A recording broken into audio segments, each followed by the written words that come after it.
The morning fog clung to the valleys of eastern Tennessee, wrapping around the white clapboard church like a shroud.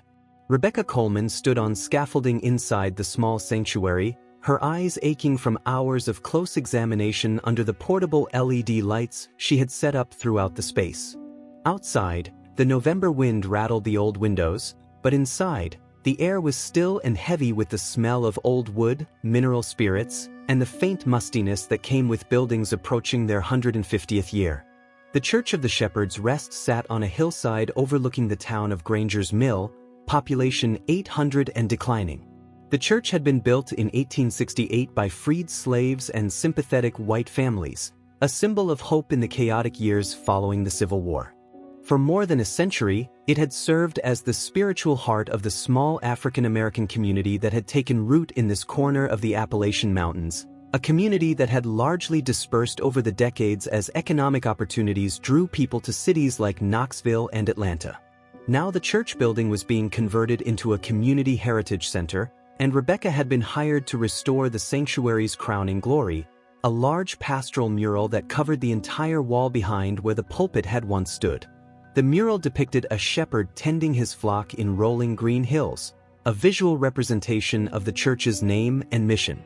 It had been painted in 1879 by an artist whose identity had been lost to time, though church records indicated he had been paid $30 for his work, a substantial sum for that era. Rebecca was 41, a conservator specializing in 19th-century American religious art. She had grown up in Nashville, daughter of a museum curator and an art history professor, and had spent her entire adult life learning the technical skills and historical knowledge necessary to preserve fragile cultural artifacts. She had worked on projects throughout the South, restoring everything from plantation murals to church frescoes to the painted interiors of historic theaters.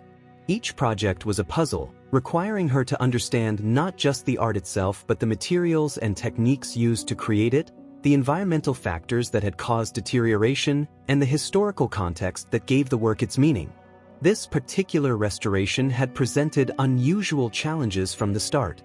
The mural had been painted directly onto the plaster wall, not on canvas, which meant any restoration work had to be done in situ, carefully and slowly. Over the years, the mural had been repainted at least twice, crude attempts by well-meaning congregants to freshen up the fading image. Those overpainting layers had to be removed with painstaking care to reveal the original work beneath. Water damage from a roof leak in the 1970s had caused sections of the plaster to crack and separate from the underlying lath. Candle smoke and coal dust from decades of heating the building had left a dark patina over everything. Rebecca had been working on the restoration for 6 weeks, and she was finally making progress. The overpainting was slowly being removed, revealing colors and details that no one had seen in over a century. The shepherd's face, which had been crudely repainted in the 1950s with simplified features, was emerging with subtle modeling and expression. The sheep, which had become white blobs in the later versions, showed individual character and careful observation in the original. The landscape, rendered in the later versions as generic rolling hills, revealed in the original specific topographical features that Rebecca recognized from the surrounding Tennessee mountains. But it was the section she was working on now, a shadowy area in the lower right corner of the mural, that had captured her complete attention for the past 3 days. As she carefully removed the accumulated grime and overpainting, she had begun to see something that didn't match the rest of the composition. The brush strokes were different, more deliberate and controlled. The pigments seemed darker, applied more heavily. And there appeared to be shapes beneath the pastoral scene, forms that suggested something else had been painted here first and then covered over.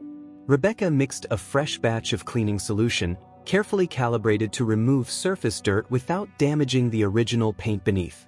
She worked with cotton swabs, barely larger than toothpicks, removing grime one tiny section at a time.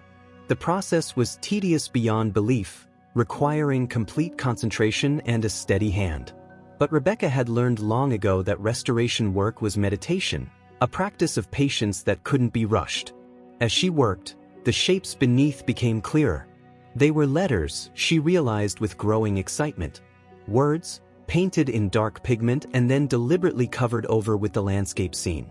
Someone had written something here and then hidden it beneath the mural. Rebecca's heart rate increased. Hidden inscriptions in historical artworks were rare but not unheard of. Sometimes artists signed their work in obscure locations.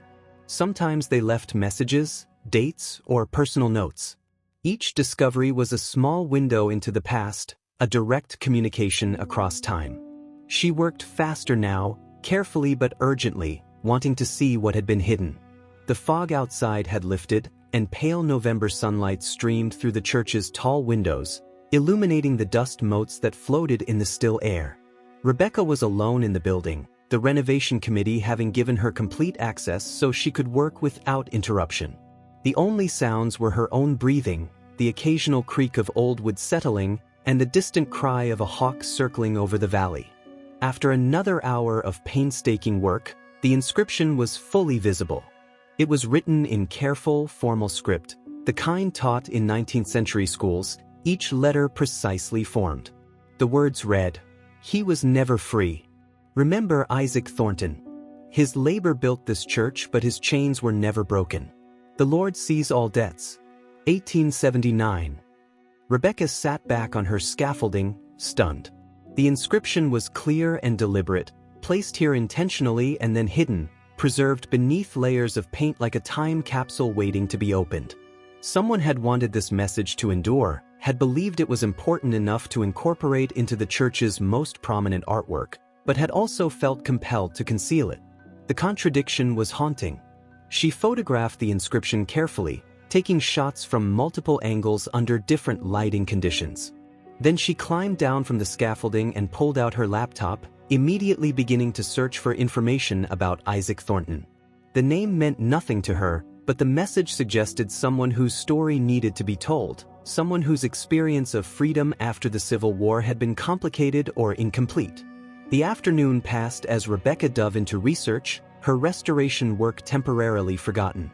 She searched digital archives of Tennessee historical records, census data, newspaper databases, anything that might contain a reference to Isaac Thornton.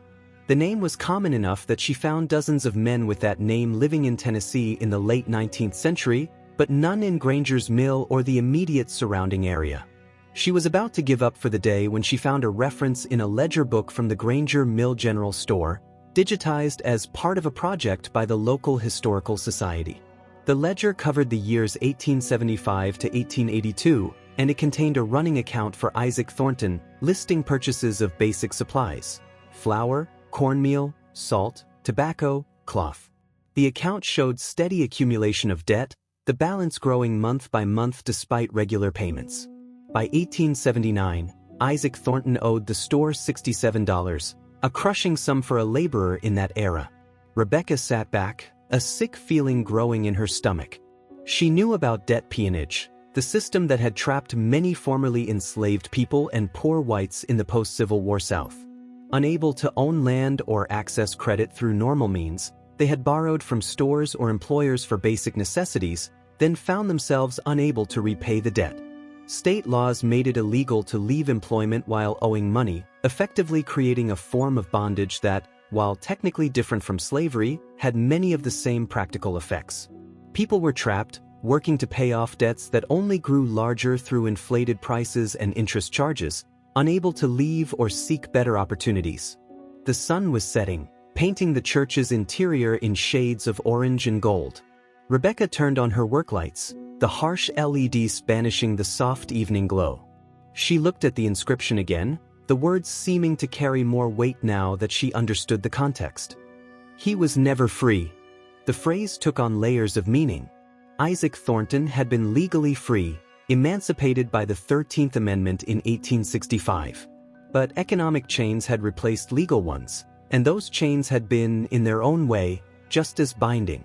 Rebecca called Pastor Marcus Hendricks, the director of the Heritage Center Project and the pastor of New Hope Baptist Church, the congregation that had inherited the Shepherd's Rest building when the original church had merged with another congregation in 1964. Pastor Hendricks was in his late 50s, a historian by training before he had entered ministry, and he had been instrumental in securing grants for the restoration and conversion of the building. "Pastor Hendricks, it's Rebecca Coleman," she said when he answered, her voice tense with excitement. "I found something in the mural." an inscription that was hidden beneath the paint. "I think you need to come see this as soon as possible." Pastor Hendricks arrived within 30 minutes, bringing with him his wife, Dr. Lorraine Hendricks, who taught African American history at the University of Tennessee. They stood together beneath the scaffolding, reading the inscription that Rebecca had uncovered. The pastor's expression was grave, while his wife's showed the intense focus of a scholar encountering primary source material. "Isaac Thornton," Dr. Hendricks said slowly, pulling out her phone and making notes. "I don't recognize the name from my research on this community, but that doesn't mean much." So much of the documentation from this period focused on white residents or on formerly enslaved people who managed to acquire property. People trapped in debt peonage rarely left paper trails beyond account ledgers and occasional legal records. "The inscription says his labor built this church," Pastor Hendricks observed, his deep voice resonant in the empty sanctuary. "That suggests he was part of the construction crew or maybe even the primary builder. But if he was in debt bondage in 1879, 11 years after the church was built, then his situation never improved. He stayed trapped." Rebecca showed them what she had found in the store ledger, and Dr. Hendricks immediately began making connections. If the debt was that large by 1879, it probably started much earlier, maybe right after the war. That was a common pattern. Formerly enslaved people needed supplies to start their lives, needed tools and seed if they were trying to farm, needed basic household goods. Store owners and employers extended credit, but at usurious rates, and with the understanding that the debt could never be fully repaid. It was a system designed to create permanent laborers who were technically free but practically bound. They spent another hour examining the mural and discussing the implications of the discovery. The artist who had painted the mural in 1879 had known Isaac Thornton's story and had considered it important enough to memorialize, but had also felt the need to hide that memorial beneath the pastoral scene. That suggested the artist understood that openly acknowledging Thornton's situation would have been dangerous or controversial, that there were powerful interests in the community who benefited from the debt peonage system and wouldn't want it challenged. "We need to find out more about Isaac Thornton," Dr. Hendricks said as they prepared to leave. "About who he was, what happened to him, whether he ever escaped the debt. And we need to understand who painted this mural and why they chose to hide this message. This isn't just an interesting historical footnote, Rebecca. This is evidence of a system of oppression that continued long after slavery legally ended, and it's evidence that someone at the time recognized the injustice and tried to document it." After they left, Rebecca remained in the church, sitting in one of the old pews and looking at the partially restored mural. The shepherd watched over his flock with serene confidence, unaware of the hidden message beneath his feet, the testament to a man who had built the church but had never been free to worship in it as a truly independent person. The irony was bitter and profound. Rebecca thought about the many restoration projects she had worked on over the years, the careful technical work of preserving colors and repairing damage. But this was different. This wasn't just about preserving art, it was about recovering a voice, about bringing to light a story that someone had hidden but had also desperately wanted to preserve. The artist who had painted this mural had performed an act of witness, documenting an injustice even while concealing that documentation, trusting that someday, somehow, the truth would emerge. As darkness fell completely outside, Rebecca packed up her supplies and prepared to leave. But she took one more photograph of the inscription, the flash of her camera illuminating the words, "He was never free." Those 4 words would haunt her sleep that night, and would drive her research for the weeks to come. Isaac Thornton had been forgotten by history, his story lost among the millions of formerly enslaved people whose struggles after emancipation had been overshadowed by the simpler narrative of freedom. But now he had a voice again, a message emerging from beneath layers of paint and time, demanding to be heard and understood. Dr. Lorraine Hendricks began her research the morning after Rebecca's discovery, canceling her afternoon classes to spend time in the university library's special collections. She had spent 20 years studying the post-Civil War South, focusing particularly on the economic systems that had replaced slavery. She had written 2 books on sharecropping and debt peonage, had testified before congressional committees about historical reparations, had given countless lectures about how the promise of emancipation had been undermined by economic exploitation. But this was different. This was a specific person, a name, and a story that could be recovered and told. The university's collection included digitized records from counties throughout eastern Tennessee, including the county where Granger's Mill was located. Lorraine started with the most obvious sources: census records, property deeds, court documents, church records. She worked methodically, knowing that the story would emerge only through patience and careful cross-referencing of multiple sources. The 1870 census listed Isaac Thornton as a 28-year-old black man living in Granger's Mill, occupation listed as laborer. He was married to a woman named Ruth, age 25, and they had one child, a daughter named Sarah, age 2. They were living in a household headed by someone named James Granger, suggesting they were either renting or working as laborers on Granger's property. The fact that they were listed in Granger's household rather than as independent householders was significant. It meant they had no land of their own, no property, no economic independence. The 1880 census told a similar story, though the household composition had changed. Isaac was now 38, Ruth 35, and they had 3 children: Sarah, now 12, and 2 sons, Daniel, age 8, and Thomas, age 5. They were still living in James Granger's household, still listed with the occupation laborer. A decade had passed since the previous census, and their economic situation appeared unchanged. Lorraine cross-referenced the census data with the store ledger that Rebecca had found. The ledger showed Isaac's account beginning in 1872, with an initial credit of $12 for supplies advanced. From there, the debt had grown steadily. Isaac made regular payments, but they were always smaller than the new charges. The arithmetic was brutal. If Isaac owed $12 at the start and paid $1 per month while accumulating charges of $1.50 per month, he would fall further behind every month, the debt compounding until it became insurmountable. But the ledger contained more than just numbers.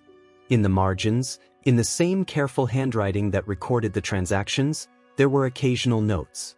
Paid in full for week labor at mill. Credit for timber cutting, 3 days. Advanced for doctor, child sick.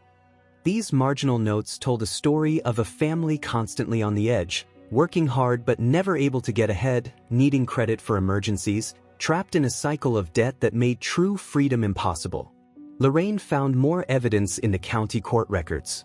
In 1876, Isaac Thornton had been sued by James Granger for debt abandonment. According to the court filing, Isaac had attempted to leave Granger's employment while owing $32. Under Tennessee law at the time, this was illegal. A person who owed a debt to an employer could not leave that employment without paying the debt in full or securing the employer's permission. Isaac had been arrested, brought before a justice of the peace, and ordered to return to Granger's employment until the debt was satisfied. The court record contained a transcript of the brief hearing. Isaac had testified that he had been offered work at a timber camp that paid better wages, and he had hoped to pay off his debt to Granger more quickly with the higher earnings. But the judge had ruled that the existing debt took precedence, that Isaac could not leave until Granger released him from the obligation. The ruling had been upheld, and Isaac had returned to Granger's employ, where the debt had continued to grow. Lorraine sat back from her computer screen, feeling the familiar anger and sorrow that came with this kind of research. The systems of oppression were so clear in retrospect, so obviously designed to trap people in conditions barely distinguishable from slavery. But at the time, these systems had been legal, had been defended as necessary to maintain social order and economic stability. People like Isaac Thornton had been caught in a web of laws and customs designed specifically to prevent their freedom from becoming real. She continued researching, following every thread she could find. She discovered that James Granger had been a prominent member of the community, owner of a grain mill and a sawmill, employer of dozens of workers both black and white. He had been a deacon in the Methodist Church, a member of the County Board of Supervisors, a respected businessman. After his death in 1885, his estate inventory listed $42,000 in assets, including the mills, substantial land holdings, and accounts receivable totaling $8,000, the debts owed to him by workers and tenants. The church records provided more context. The Church of the Shepherd's Rest had been built in 1868 by a consortium of families, both black and white, who believed in creating a multiracial congregation dedicated to healing the divisions of the Civil War. The construction had been supervised by a white carpenter named Thomas Wesley, but the actual building work had been done by a crew of black laborers.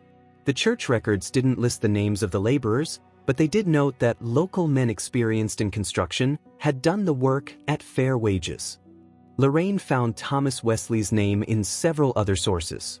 He had been a skilled carpenter and sometime artist, trained before the war in Charleston, South Carolina.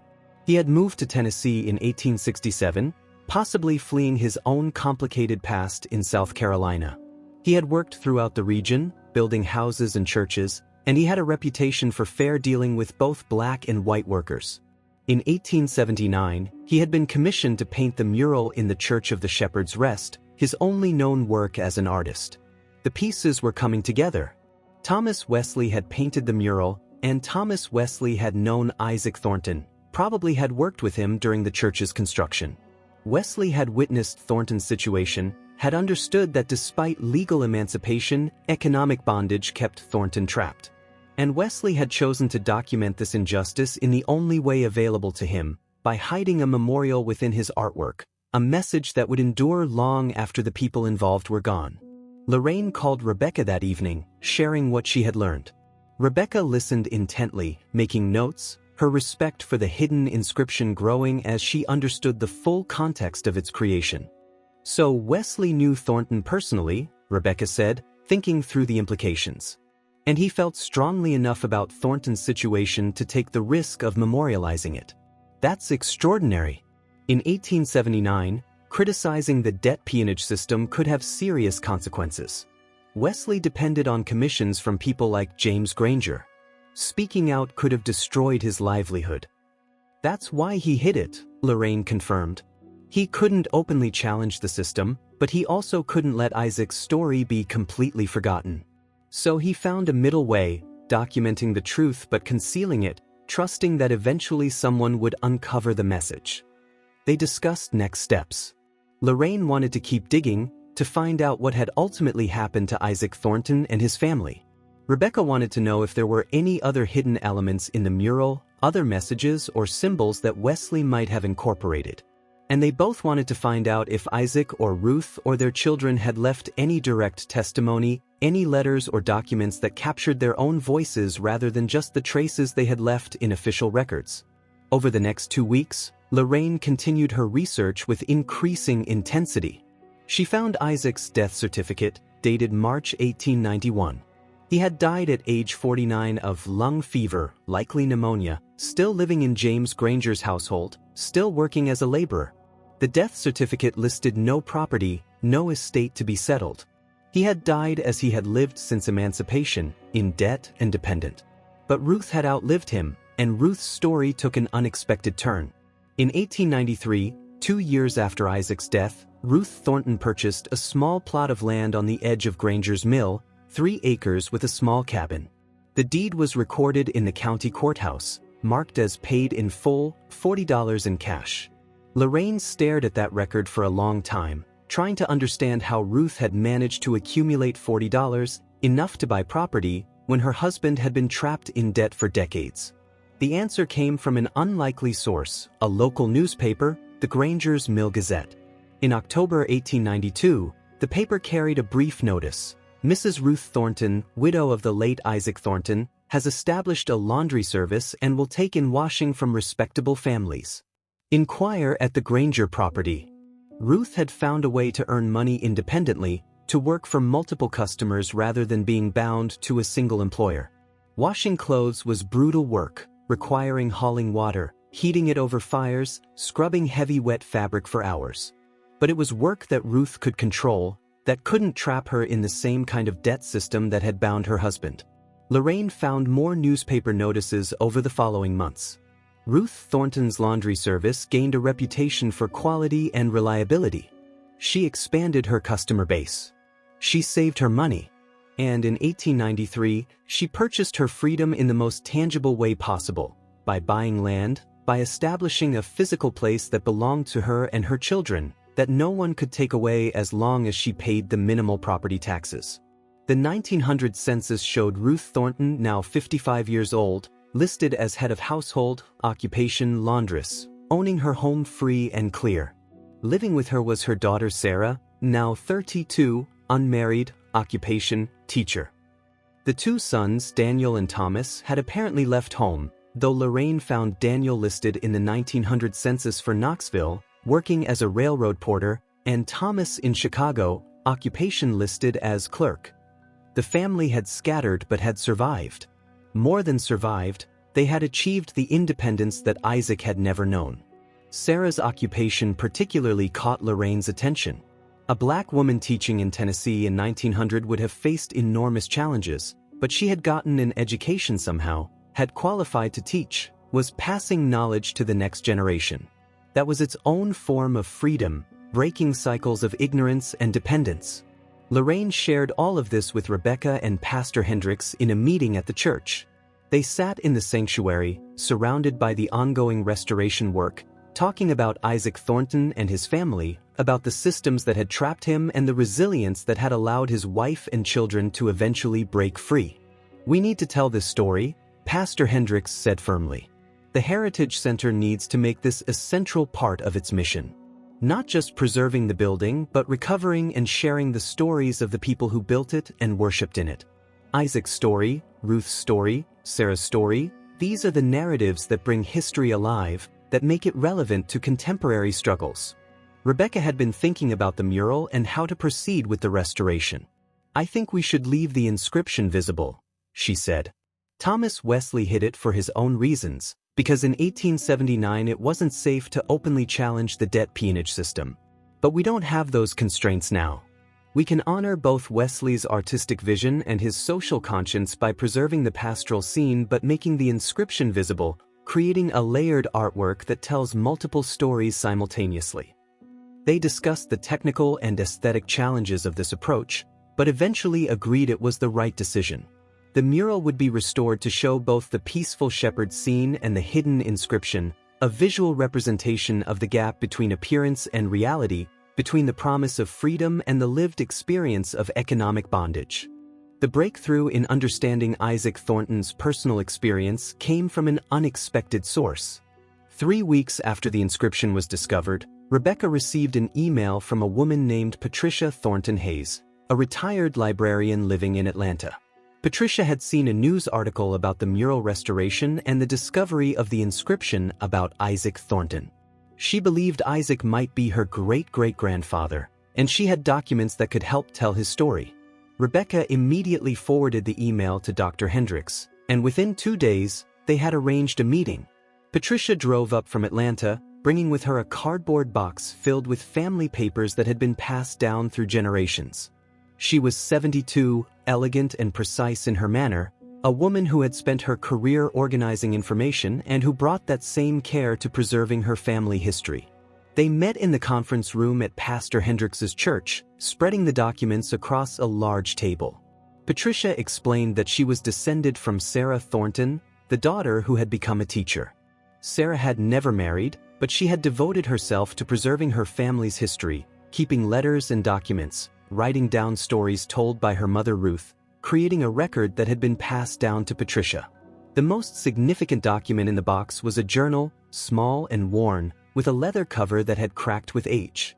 Inside, in careful handwriting, were entries dated from 1875 to 1890, written by Isaac Thornton himself. Patricia handled it reverently as she passed it to Dr. Hendricks. "My great-great-grandfather could read and write," Patricia explained. "That was unusual for someone who had been enslaved, but he learned during Reconstruction. There was a Freedmen's Bureau school in the area for a few years, and he attended when he could, learning alongside the children. He was proud of that skill, used it to keep track of his own accounts, to try to make sense of the debts that kept growing no matter how hard he worked." Lorraine opened the journal carefully, aware that she was holding something precious and fragile. The entries were brief, just a few lines each, but they were written with feeling and intelligence. She began to read aloud, her voice catching slightly as Isaac's voice emerged from the past. January 15, 1875. "Oh, Mr. Granger, $18.50 now. Paid him $2 this month but needed flour and cloth for Ruth, so charged $3.75. Falling behind again. Ruth says we must trust in the Lord, but I see no way forward. We are free by law but bound by debt. Is this what freedom means? March 22, 1876. Tried to take work at the timber camp. Better wages, they said, enough to clear the debt and start fresh. But Mr. Granger took me to court. Judge said I cannot leave while owing money. I sat in that courtroom and listened to them talk about me like I was property again, like my labor belongs to someone else. Ruth cried when I told her. The children don't understand why Papa cannot take work that pays better. How do I explain to them that we are free but not free? July 4, 1876. Independence Day. The white folks had a celebration in town. We were not welcome there. Pastor Wesley came to visit, brought candy for the children. He is a good man, sees us as human. We talked about the church we built, how beautiful it looks on the hill. I am proud of that work. My hands shaped those boards, fitted those joints. That building will stand long after I am gone. Maybe that is the only freedom a man like me can have, the freedom to make something that lasts.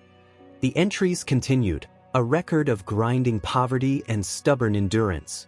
Isaac wrote about good days when work was plentiful and the weather fine, and bad days when sickness or injury meant no wages and mounting debt. He wrote about his children, their small triumphs and needs. He wrote about Ruth's strength, her refusal to despair even when circumstances seemed hopeless. And he wrote about his own internal struggle, trying to reconcile the promise of emancipation with the reality of his economic bondage. November 10, 1879. Pastor Wesley finished the painting in the church. It is beautiful, a shepherd watching over his flock. He asked me to come see it before the congregation gathers. We stood there together looking at it. He said something strange then.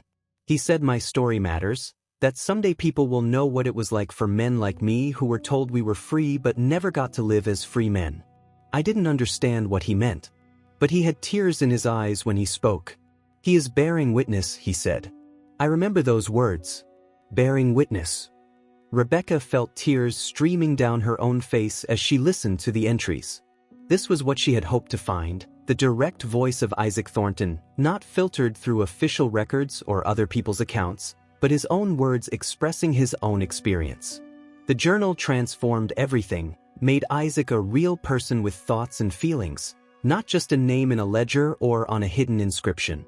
Patricia had more to share. There were letters from Sarah Thornton to various family members, written when she was an old woman in the 1940s, reflecting on her childhood and her parents' struggles. Sarah had clear memories of her father, described him as gentle and hardworking, devoted to his family despite the weight of circumstances. She remembered how he would read to the children from the Bible in the evenings, his voice steady and calm, creating a space of peace in their difficult lives. Sarah also wrote about her mother's transformation after Isaac's death. Mama became a different person when Papa died, Sarah had written. Not harder, but more determined. She said she had been waiting for Papa's permission to strike out on her own, to try something different. But Papa was a man who believed in fulfilling obligations, in doing what was expected. He would never stop working for Mr. Granger as long as he owed him money. So Mama waited, supported him, kept the household together. But when Papa was gone, Mama was free to choose her own path. She started the laundry business within months. She saved every penny. She bought our land. She told me once that she did it for Papa, to finish the journey to freedom that he had started but never completed. The documents revealed other details. Sarah had attended a teacher's training school in Knoxville, funded by Northern Missionary Societies. She had returned to Granger's Mill to teach in the colored school, a one-room building where she educated children from 1st through 8th grade. She had never earned much money, but she had maintained her independence, living with her mother on their small property, answerable to no one but themselves. Patricia also had photographs, carefully preserved in an old album. There was one of Ruth from around 1900, a formal portrait taken in a photographer's studio. Ruth looked directly at the camera, her face weathered but strong, dressed in her best clothes, holding herself with dignity. There was a photograph of Sarah in front of her schoolhouse, surrounded by her students, all of them staring solemnly at the camera in the way people did before casual photography became common. But the photograph that affected everyone most deeply was one that Patricia said had been taken around 1885, when Isaac was still alive. It showed Isaac and Ruth standing in front of a wooden building, probably one of the structures on James Granger's property. Isaac was tall and lean, wearing work clothes and a hat, his face serious but not harsh. Ruth stood beside him, their daughter Sarah between them. The photograph was formal, as all photographs of that era were, but there was something in their posture that conveyed both hardship and resilience. "This is the only photograph we have of him," Patricia said softly. Photographs were expensive then, especially for people living as they did. But somehow they managed to have this made. I think they knew it was important, that they wanted evidence that they existed, that they mattered. Pastor Hendricks had been mostly quiet during the meeting, taking notes, absorbing the weight of what they were learning. Now he spoke up. "This changes the entire Heritage Center project," he said. "We conceived of it as a way to preserve the building and tell the general story of this community. But now we have a specific narrative, a family whose experiences illuminate the larger historical forces at work. We need to make Isaac and Ruth and Sarah central to the exhibition, to tell their story in depth and detail." Over the following weeks, a comprehensive plan took shape. The Heritage Center would feature a permanent exhibition about the Thornton family, using Isaac's journal entries, Sarah's letters, the photographs, and the historical records that Dr. Hendricks had compiled. The mural would be restored with the inscription left visible, along with detailed explanation of Thomas Wesley's artistic choice and what it revealed about his moral witness. Educational programs would use the Thornton family story to teach about debt peonage, about the incomplete nature of emancipation, about the economic systems that perpetuated oppression long after legal slavery had ended. Patricia agreed to donate her family's documents to the Heritage Center, with the condition that they be digitized and made freely available to researchers and descendants. She worked with Dr. Hendricks to create a comprehensive family tree, identifying other descendants who might have documents or memories to contribute. Through genealogical research and social media outreach, they found dozens of people connected to the Thornton family, scattered across the country, all of them eager to learn about their history. Rebecca continued her restoration work on the mural, now approaching it with a deeper understanding of its significance. She worked to preserve every detail of Wesley's original painting while also ensuring that the inscription remained visible, a permanent testament to Isaac Thornton's experience. She consulted with other conservators about the ethical dimensions of making visible something that had been deliberately hidden, but the consensus was clear: the time for hiding had passed, and the inscription deserved to be seen and understood. The restoration was completed in March, 5 months after the inscription had been discovered. The mural looked magnificent, the colors vibrant, the pastoral scene peaceful and inviting, but now with the dark words visible at the bottom: "He was never free." Remember Isaac Thornton. His labor built this church, but his chains were never broken. The Lord sees all debts. 1879. The juxtaposition was jarring and intentional. The peaceful shepherd watching over his flock existed in the same visual space as the testimony of economic bondage. The two realities, the promised peace of faith and the harsh truth of social systems, coexisted without resolution, forcing viewers to confront the contradiction. The Heritage Center opened in June with a ceremony that drew more than 300 people. Descendants of the Thornton family came from across the country. Local residents, many of whom had never heard Isaac Thornton's name before, came to learn about their community's hidden history. Scholars and activists came because they recognized the importance of recovering and telling stories like this one. News media covered the event, drawn by the compelling narrative of a hidden inscription and the family story it had revealed. Patricia Thornton Hayes was there with her extended family, more than 20 people ranging from small children to elders in their 80s.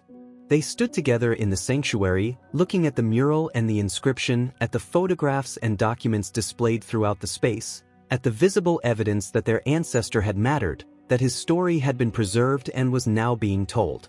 Rebecca gave a presentation about the technical aspects of the restoration, explaining how she had discovered the inscription and what the discovery process had taught her about the importance of careful attention to anomalies and unexpected details. She spoke about Thomas Wesley's technique, his use of paint and layering to hide his message while ensuring its survival, and what this revealed about the constraints and courage of artistic expression in 1879. Dr. Hendricks presented her historical research, walking the audience through the systems of debt peonage that had trapped Isaac and millions of others.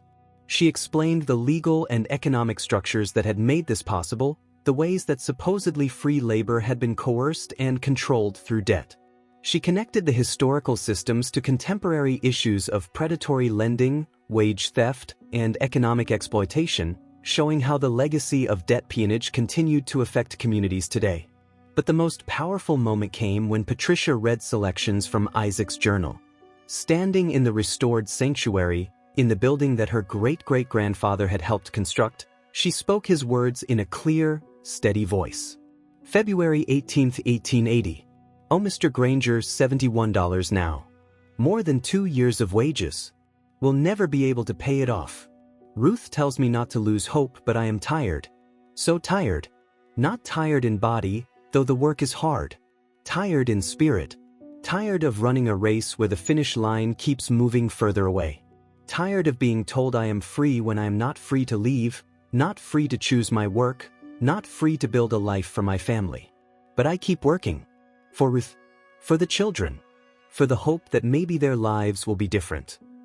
There was absolute silence in the sanctuary as Patricia read. Then she looked up at the mural, at the inscription her ancestor had inspired, and continued. Isaac Thornton died in debt, never achieving the economic freedom that emancipation had promised. But he was not forgotten. Thomas Wesley remembered him. My great-great-grandmother Ruth remembered him by finishing the journey he could not complete, by establishing independence and property ownership. My great-grandmother Sarah remembered him by becoming educated and dedicating her life to teaching others. And now we remember him, all of us here, bearing witness to his experience and to the experiences of millions like him who were told they were free but never got to live as free people. Patricia paused, gathering herself. Isaac wrote in his journal about bearing witness. Thomas Wesley told him that someday people would know his story. That time has come. We know. We see. We remember.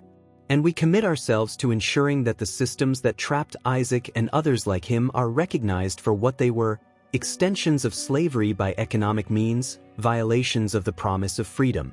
We commit ourselves to building a society where freedom is real, where debts do not become chains, where people can truly control their own labor and their own lives.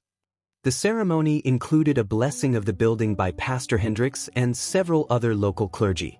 They spoke about the sacred duty of remembering, about how faith communities must confront the uncomfortable truths of history, about how the church building itself was a testament to both the aspirations and the limitations of its era. The Church of the Shepherd's Rest had been built as a symbol of hope and reconciliation, but it had been built with labor that was not as free as it should have been. Acknowledging both truths, the hope and the exploitation, was necessary for genuine healing. After the formal ceremony, people toured the Heritage Center's exhibitions. The main gallery told Isaac's story through documents, photographs, and interpretive panels. But the exhibition also broadened the narrative, explaining how debt peonage had worked throughout the South, how it had affected both black and white workers, how it had been challenged and eventually dismantled through activism and legal reform. The exhibition didn't present Isaac as a victim but as a human being who had navigated an unjust system with dignity and courage, and whose family had eventually broken free. A smaller gallery focused on Thomas Wesley, the artist who had created the mural and hidden the inscription. Research had uncovered more about Wesley's life, his work as a carpenter and occasional artist, his reputation for fair dealing with black workers, his quiet resistance to the racial hierarchies of his era. He had never been a public activist, had never given speeches or written articles challenging injustice. But he had found his own way to bear witness, using his art to create a hidden testament that would endure long after he was gone. The Heritage Center also created educational programs for local schools, bringing students to learn about debt peonage and its legacy. The programs used Isaac's story as an entry point but expanded to discuss broader themes of economic justice, labor rights, and the long struggle for genuine freedom. Teachers reported that students connected deeply with the material, that having a specific person and family to focus on made abstract historical concepts concrete and emotionally resonant. In the months following the opening, the Heritage Center became an unexpected pilgrimage site for people interested in African American history, labor history, and the history of the post-Civil War South. Scholars came to study the mural and inscription, to examine the documents in the collection, to conduct oral histories with Thornton family descendants. Activists came to draw inspiration from the story of resilience and resistance. Artists came to understand Thomas Wesley's technique and to think about how art could serve as a form of witness and protest. Rebecca found herself returning to the church frequently, even though her restoration work was complete. There was something about the space that drew her back, the way the sanctuary held multiple layers of history and meaning. She often stood in front of the mural, looking at the peaceful shepherd and the hidden inscription, thinking about the choices people made to document injustice, to ensure that truth survived even when it had to be concealed. One afternoon, about a year after the Heritage Center opened, Rebecca was in the sanctuary when an elderly man entered. He was perhaps 85, moving slowly with a cane, and he stood for a long time looking at the mural. Rebecca approached him gently, asking if he needed assistance. "No, thank you," he said, his voice carrying the rhythms of the rural South. "I'm just remembering. My grandfather worked for James Granger, same as Isaac Thornton. White man, poor as dirt, trapped in the same debt system. Different church, we went to the Methodist church in town, but same story. He died never owning nothing, never free of the debts." Seeing Isaac's story told like this, it helps me understand my own family's history better. They talked for half an hour, Rebecca listening as the man shared his grandfather's experiences, the way debt peonage had affected white workers as well as black workers, creating a system of exploitation that divided people who might otherwise have recognized their common interests. Before he left, the man thanked Rebecca for the restoration work, for bringing Isaac Thornton's story to light. "History isn't just about the famous people," he said. "It's about all of us, the ordinary folks trying to make their way.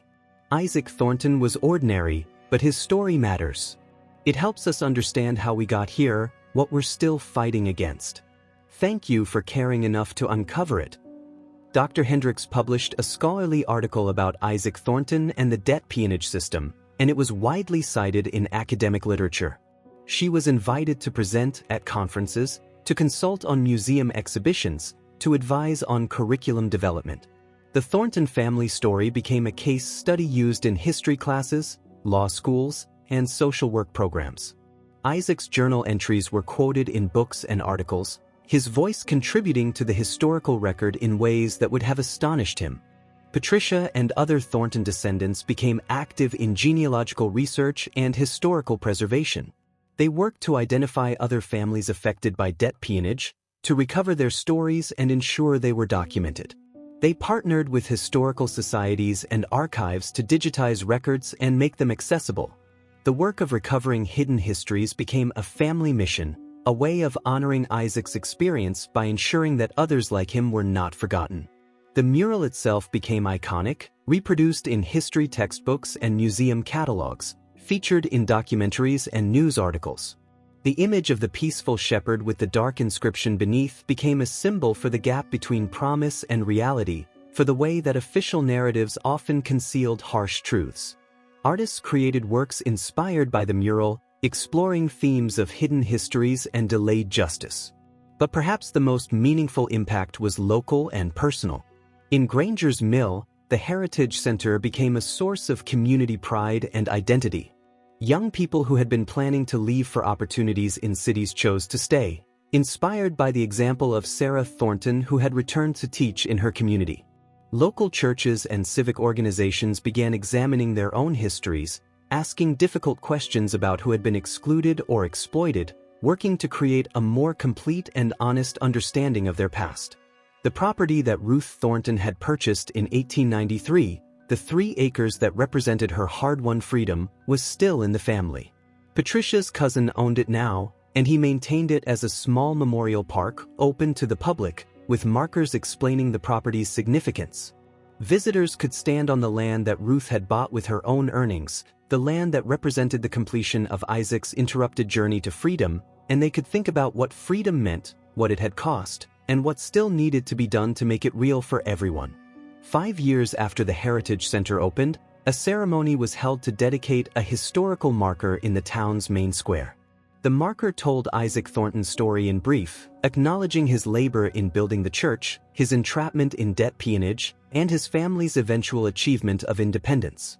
The dedication was attended by the mayor, state representatives, and hundreds of community members. Patricia spoke, reading once more from Isaac's journal, sharing his words with a new generation. Isaac wrote that he wanted to make something that would last, Patricia said. He shaped the boards and fitted the joints of a church that still stands on the hill. But he made something else that lasted too. He made a family, he made a story, he made a witness to injustice that has survived for more than a century. His words, "Is this what freedom means?" echo forward to us today, asking us to examine our own society, to question whether the freedoms we claim are real for everyone or whether new forms of economic bondage have replaced the old ones. The ceremony concluded with a community commitment to ongoing work for economic justice, to addressing contemporary forms of wage exploitation, predatory lending, and employment practices that trapped people in cycles of debt and dependence. Isaac Thornton's story was not just history but a call to action, a reminder that the struggle for genuine freedom was ongoing and required constant vigilance. Rebecca stood at the edge of the crowd, watching the ceremony, thinking about the day she had discovered the inscription beneath the paint. She had been looking for technical information, trying to solve a restoration puzzle. But she had uncovered something far more important, a voice from the past speaking truth about injustice, a testament to the courage it took to bear witness, and a story that connected past struggles to present responsibilities. The scaffolding was long gone from the church sanctuary, the restoration complete. But the work of understanding and responding to the message Thomas Wesley had hidden in his mural, the work of honoring Isaac Thornton's experience and ensuring that others would not be forgotten, that work continued. It would continue as long as people cared enough to look closely, to ask difficult questions, to recover hidden histories and allow them to inform present action. As the sun set over the Tennessee mountains, painting the sky in shades of gold and purple, Rebecca walked back up the hill to the church. She stood inside the empty sanctuary one more time, looking at the mural, at the shepherd and his flock, at the inscription that declared a hard truth: he was never free. But looking at the mural now, Rebecca saw something else as well. She saw Thomas Wesley's refusal to let that story be completely erased. She saw Ruth Thornton's determination to finish the journey to freedom. She saw Sarah's dedication to educating the next generation. She saw Patricia's commitment to preserving and sharing the family's history. She saw a chain of resistance and resilience that connected past to present, that transformed victimization into witness, that created freedom through the stubborn insistence on telling the truth. The inscription was dark, its message painful.